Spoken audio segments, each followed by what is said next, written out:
Jimmy, এই জায়গাটা অসাধারণ। কিগান, তুমি তো এখন অব্দি চকলেট রিভার দেখোইনি। ও এটা কি? মারিওর মিষ্টি একজন মা। ও মাই গড, এটা কি? এটা ট্রাই করে দেখো। জিমি, এটা চকচক করছে। আমি জানি। এটা কেমন? সত্যি কথা বলতে আমার নিজেকে লম্বা মনে হচ্ছে। সবাই আমার দিকে তাকিয়ে আছো কেন? তুমি কত লম্বা? ও, তুমি উঠছো?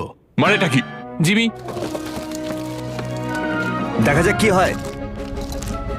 এটা সত্যি কাজ করেছে। জিমি, এটা অসাধারণ। আমি এই উঠছি। কিগান, তুমি তুমি একটু বাইরে আসবে? আমাকে কেউ সাহায্য করো, আমি চলে যাচ্ছি। আরে ওহ, তোমার ফিরে আসা উচিত। ওহ গড। এটা সত্যি দারুণ। আমি অনুভব করতে চেয়েছিলাম স্পেসে কেমন লাগে। ফেস্টিভ্যাল সুপার মারিও গ্যালাক্সি মুভির সাথে পার্টনারশিপ করে আমাদের